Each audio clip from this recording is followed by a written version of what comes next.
Okay. So good morning, everyone, and thank you for listening to this morning's show. Thank you for tuning in to Nassau University Medical Center Health Watch. I'm Dr. Victor Politi, and I'm the President and CEO of Nassau University Medical Center, also known as New Health. And just like I said, as healthcare in America is changing, New Health is part of that change. So this half-hour program will provide you with some essential information about our services and facilities that provide the top quality care that fits into your lifestyle. So New Health, Nassau University Medical Center over here in East Meadow, we've been here for a while. We go deep into Long Island's history. We began in about 1935 as a 200-bed general hospital. So this has now become part of a unique health organization with multiple centers of care and a strong commitment to deliver essential, excellent care to everyone at every stage of life. So you already know us as Nassau University's Medical Center's premier Level 1 Trauma Center. We have so much more to offer the community, including full-service, state-of-the-art centers of care over at New Health in East Meadow, the A. Holly Patterson Extended Care Facility in Uniondale, and then New Health Family Health Centers located throughout Long Island to provide basic care and preventative care to all the citizens here of Nassau County. So our improvements are making us a leading provider of primary and tertiary care service that rival the best in the country. So with that said, this morning's show, we're going to be talking to Dr. Paul Mustacchia. Dr. Paul Mustacchia is the acting chairman of medicine, which is probably the highest level of physician at the Nassau University Medical Center. And he's also a board-certified gastroenterologist.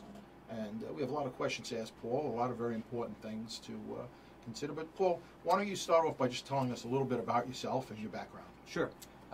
I was born in Brooklyn, and I now live in Long Island, like many of you, of course. And I graduated from State University of New York School of Medicine in Buffalo, and I trained in New York City at Columbia Presbyterian as an intern, a resident, and a fellow. And now I'm a practicing gastroenterologist, as you mentioned. In addition, most recently, I have a new responsibility as chairman of medicine, very exciting, impacting the health of the population and certainly impacting the development of over 80 physicians that are training.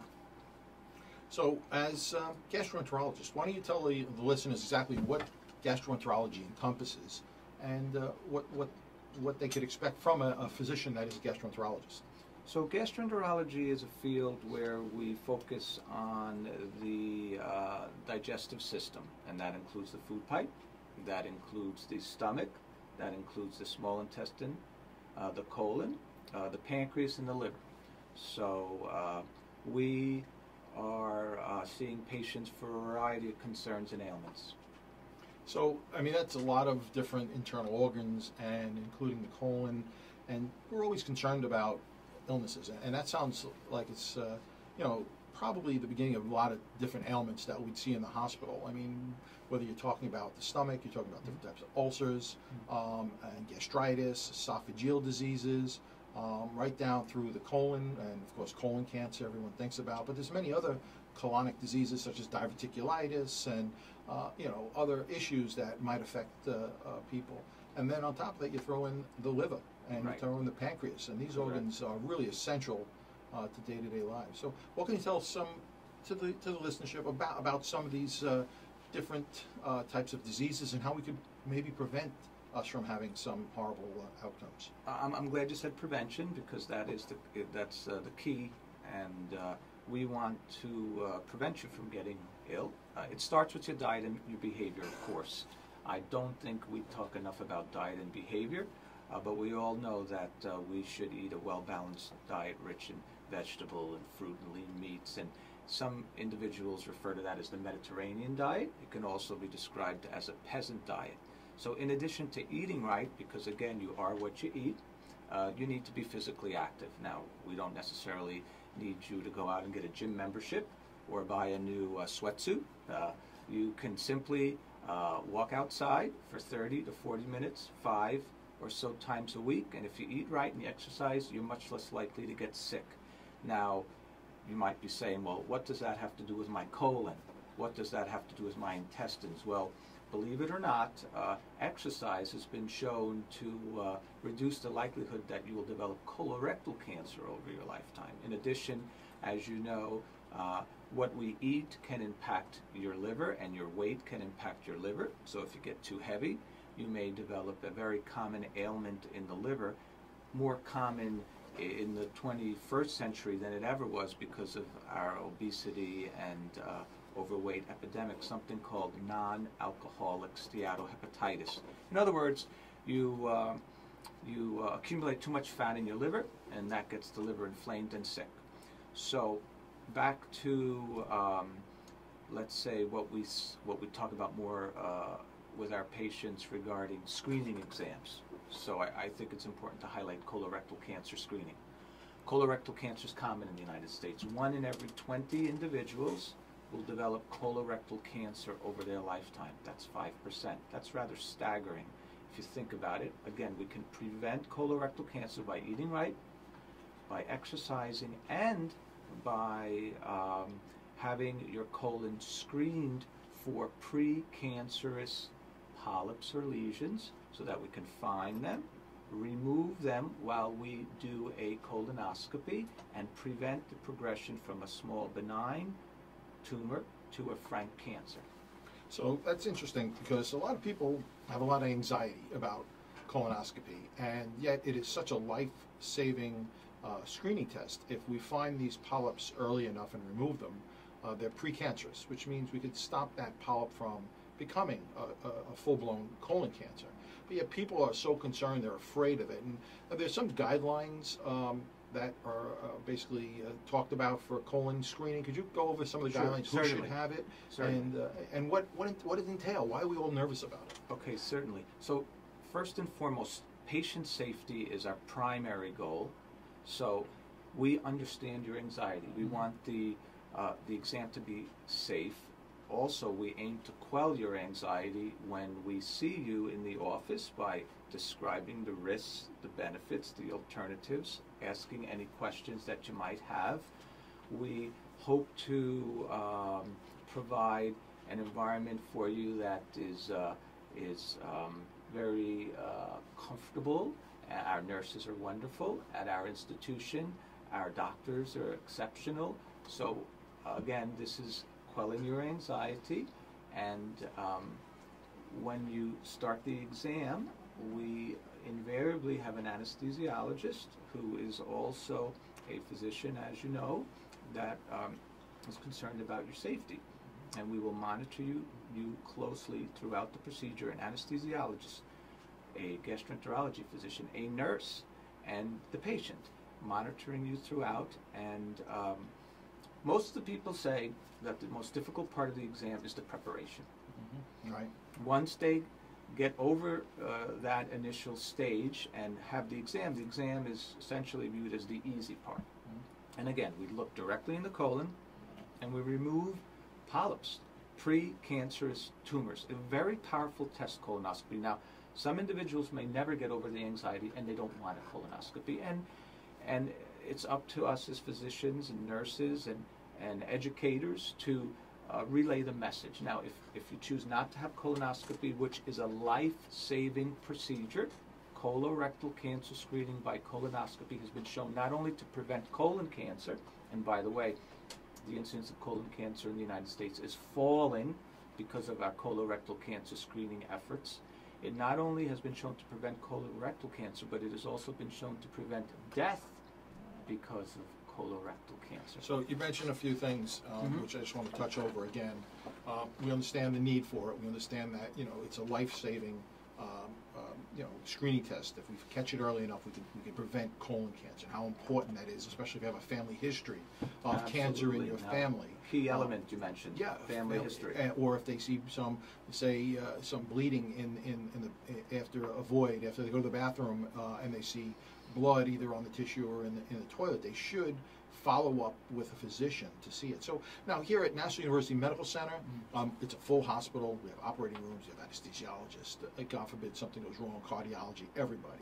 So this is a test that someone gives medication to help someone relax, to maybe put them under a little bit of an anesthesia by a board-certified anesthesiologist who's present in the hospital. And basically then you perform this test, and it's really, there is no discomfort at that particular moment, except for the anxiety that they might have before the test. and the prep. So what's some of the standard prep that we do today for these patients? I mean, do they have to take, they can't eat, the rheumatoid arthritis can't eat for like a week and can only eat like lettuce the day before? I mean, what actually do you do? Sure. So the preparation can be a bit challenging, but generally you don't eat the day before, and you consume clear liquids. Now that's not necessarily so palatable. We all would much rather eat, but in order to get the goal is to examine the entirety of the colon, to get a good look at the whole colon. And if there's still residual food matter in the colon, you're not going to get a good look. You're not going to get a complete exam. You may miss something. So it's real important for the patients to follow the guidelines for the preparation. We use a number of different solutions that the patients drink, and for the most part, in the vast majority of the patients who follow the recommendations, we're able to clear the colon and to, again, get a full exam that can potentially save your life. So in other words, we prep ourselves. I remember when I had mine, they gave me a Gatorade. I had to take, I think, 4 pills and then drink a big Gatorade, and that was it. Right. And then you want to cleanse your colon. Correct. And that's why you have just a clear fluid. When the doctor goes in there to look with the colonoscopy, they want to be able to see the colon. So as you said, food matter. It's a pretty nice term. I'm going to remember that. You want none of that in there. You want the colon to be clean so that when you go in there with that scope, you could look around the entire circumference of the colon all the way back to where it begins and see if there are any polyps or lesions that you find suspicious. Now, when you find a polyp or you find a suspicious lesion, what do you do next? Do you have to do surgery, or how do you remove that polyp? So when we find a polyp, we are able to take it out maybe more than 90% of the time. Depends on where it is, how large it is, and if the patient has a high risk of bleeding. But the vast majority of the cases, we can remove the polyp right then and there. So we not only can look for a polyp, but we can treat it. And unlike other tests, some individuals may have a CAT scan, for instance, to look in the colon. You can't remove a polyp or a precancerous lesion with a CAT scan. Or you may have a test to look for blood in the colon as a colorectal cancer screening test. But again, you cannot remove a polyp. In that setting, you have to have a test to look in the colon. So you're able to just grab it with the endoscopy, absolutely, the endoscope. And small tumors, sometimes even 2 and 3, and even up to 4 centimeters. You have to be very careful, of course. But we have unbelievable technology today. We have instruments that provide you with a great image of the polyp, and tools that we can use through the colonoscope to actually remove these tumors and then collect them and send them off to the laboratory for analysis and figure out what's happening. Now, there's other cancers also besides polyps. I mean, you also look for rectal cancers and some other suspicious lesions as well, correct? Correct.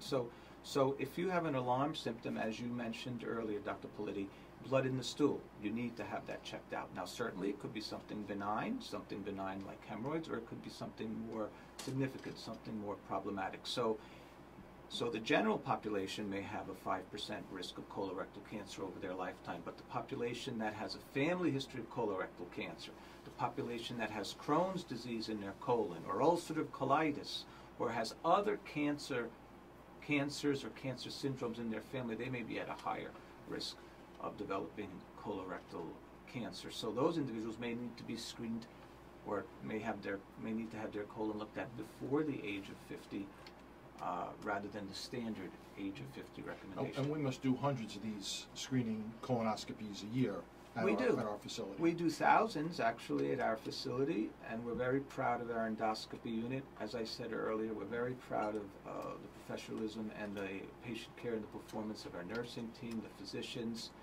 We regularly monitor patient satisfaction and our outcomes, as all good organizations should, to see if we are performing up to speed.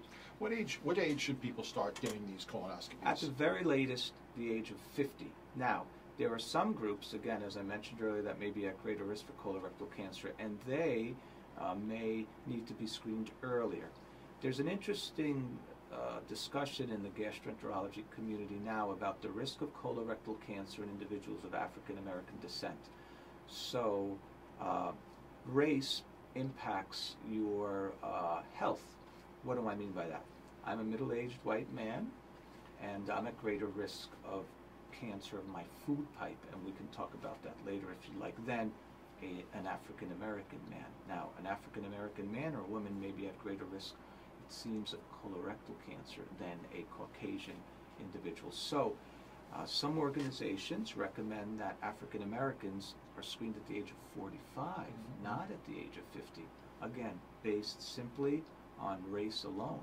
Right. And there are other things I think that we should be looking at besides the colonoscopy to help us prevent colon cancer. Things like high fiber diets. Are there Absolutely. any literature to support that? Very good literature. Very good literature. Again, I can't impress upon the audience enough how, I know it's a cliche saying that you heard from your grandmother, you really are what you eat. If we were to eat a Mediterranean diet or a peasant diet, all of us, we would be much more likely to live longer. We'd be much less likely to develop cancers of all sorts, and we'd be less likely to develop heart disease. There was a wonderful study published in the New England Journal of Medicine now over 10 years ago, where I believe they followed over 20,000 individuals for 5, 6, or 7 years, and they took one group and they said, what do you eat? And they chronicled it, and the one group ate a Mediterranean diet. And then they took the other group and they also chronicled the non-Mediterranean diet, let's call it. They watched these two groups for several years. I believe it was 6 years. And in those 6 years, those individuals that consumed a Mediterranean diet, basically fresh fish, very little red meat, legumes, beans, much in the way of healthy oils. There's a whole dialogue out there on what oils are healthy for us now and what oils aren't. For instance, trans fats and fats and oils. These individuals, most of them consume probably olive oil. I don't want to go on and on about this, but if you ate this sort of diet, you were much less likely to die during that study. You were much less likely to be diagnosed with a cancer, and you were much less likely to have a heart attack. Now, is there anything more powerful than outcomes like that? And that's because of what they ate. And maybe some other factors, of course. That's exactly what we as physicians want to do. We want to prevent disease. It sounds counterintuitive, but that's what we want to do. That's why we're having preventive medicine exams. We have physical exams. We want to find any issues that might put your health at risk and advise you and talk to you about it to prevent you from getting sick. Because the primary thing is to prevent the illness, to prevent the injury, and it's not the secondary prevention once you already had a heart attack or a cancer. We want you to prevent you from having that initially, and that's why primary screening, going to your physician, why going to primary care centers for these types of tests, whether it's for colon cancer or breast mammograms or testicular exams, or only going to the dermatologist to look for skin lesions. Anything that we can do to prevent us from having some sort of systemic manifestations of these diseases or metastases from these diseases will save lives. And colonoscopy and gastroenterology, as you're referring to, the Mediterranean diets, the colonoscopies, and the other preventive measures really will probably save a lot of lives. All right. All right. So Dr. Mustacchia, a lot of great information about colon prevention. Prevention of colon cancer, and colonoscopies. So, basically you're going to go in, you're going to see the physician, and you're going to get some medication with an anesthesiologist, and next thing you know, you're waking up, and someone's shaking you going, Miss Pleady, go to the bathroom, it's over. And it's basically as simple as that in most cases. In most cases, the patients will often say, are you done already? Yeah. So, and that's what we aim for. Yep, and that's good because we really do want to get people to get their colonoscopies. I mean, at National University Medical Center, you just call us up. I mean, the number 516-486-NUMC. So that's the hospital's appointment phone number. 486-NUMC. And you say you'd like to make an appointment for a colonoscopy, and they'll arrange everything. You come in off the Hempstead Turnpike and Carmen Avenue, you park your car, you walk in, come upstairs, and we take care of everything. That's right. You'll see a physician. They'll assess you, go through a number of elements on the physical exam, get your history, and then after that visit, schedule you for any test that you need. Right. And you come in and you prep yourself and you drink your liquids, That's clear right. liquid diet. You come in clean. We go up, we look, and Right. we go home. Correct. Amazing, it really is. And people, it's and people aren't doing it, and it's such So a that's a simple good test. point. So in the United States today, maybe about 55% or so of individuals are being screened for colorectal cancer in one way or another. In other words, despite all the good evidence, despite a number of tests that we have that have been shown to prevent colorectal cancer, there are still a number of people that are developing colorectal cancer that didn't have to.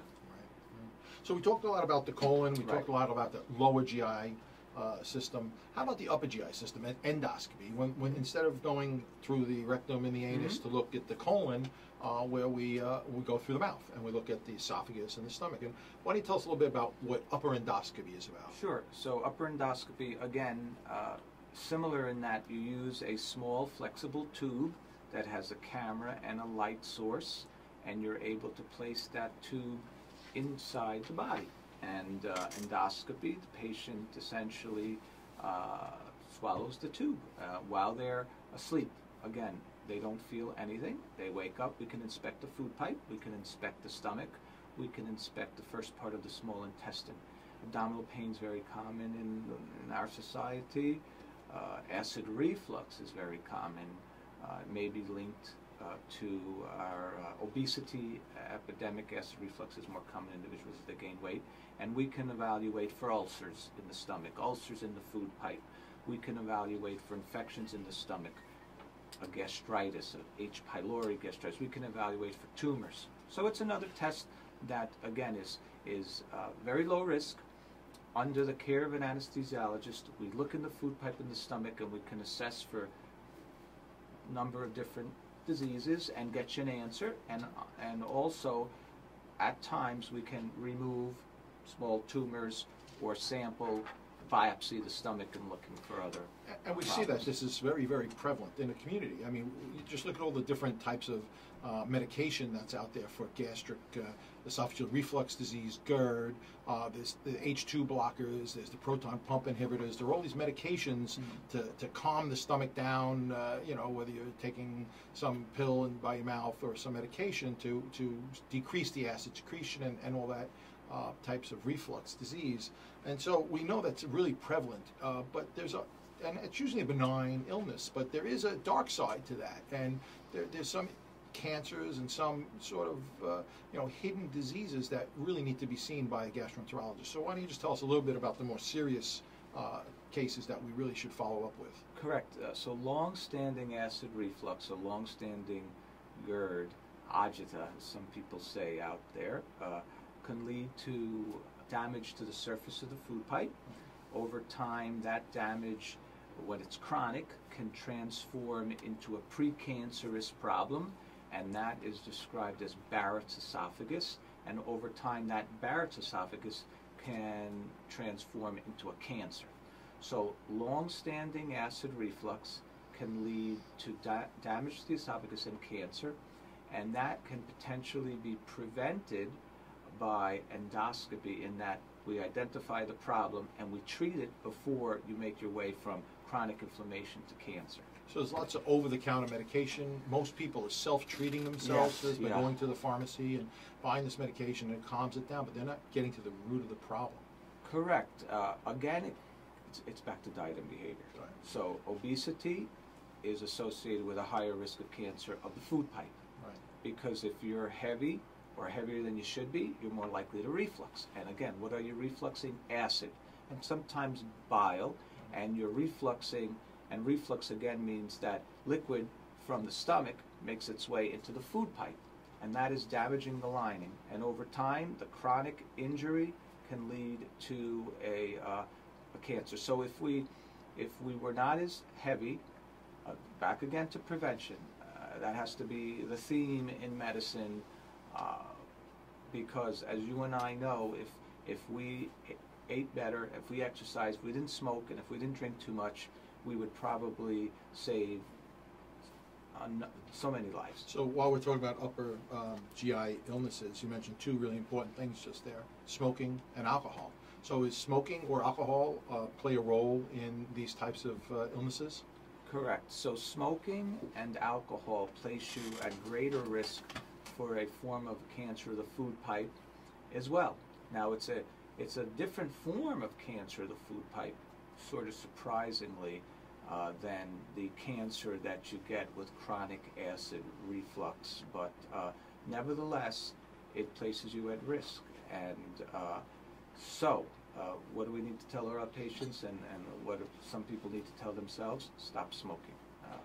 And there are a number of programs now, more so than ever, to help you stop smoking.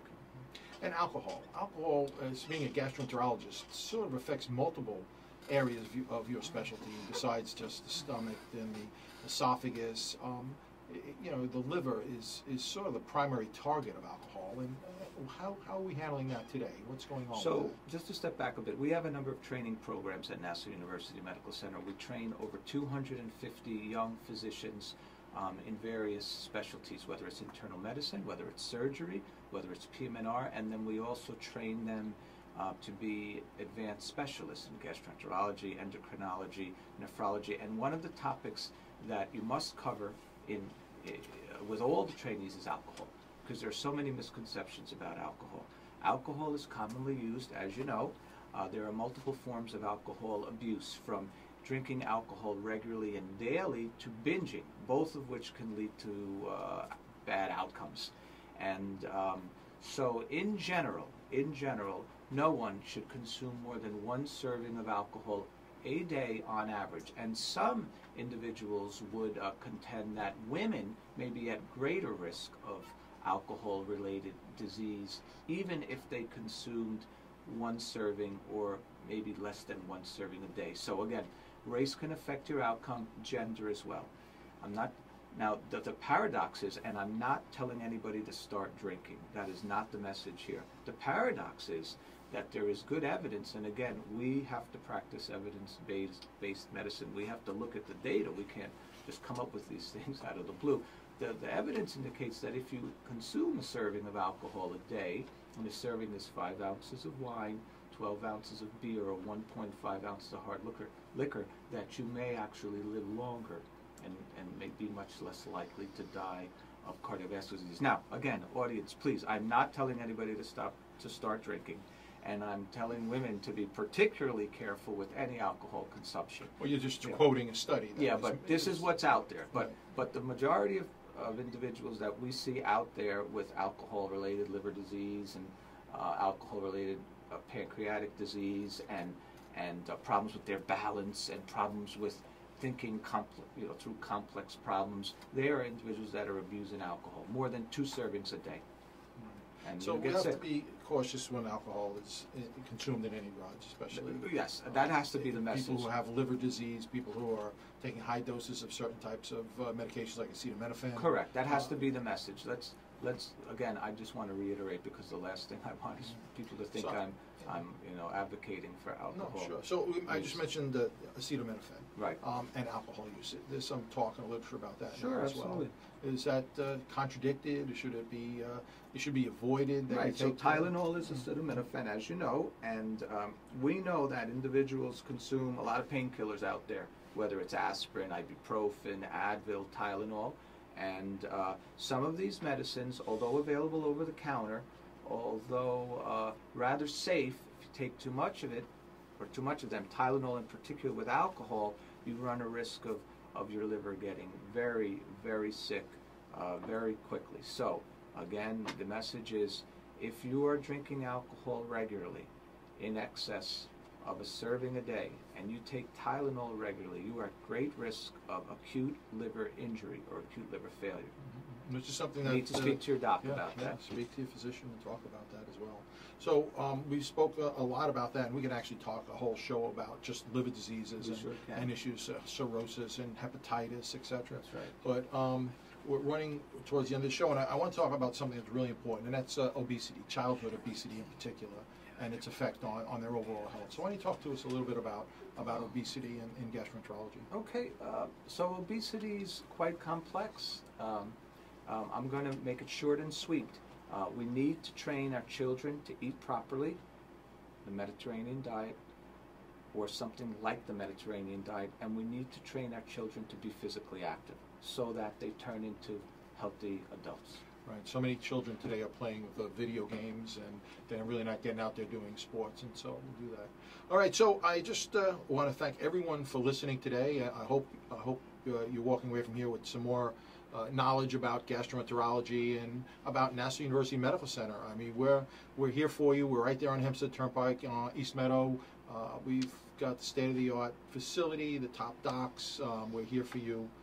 We want to be your hospital, and we're going through a lot of changes, and we're doing a lot of improvements to make sure that's going to happen. So again, I'm Dr. Victor Politi.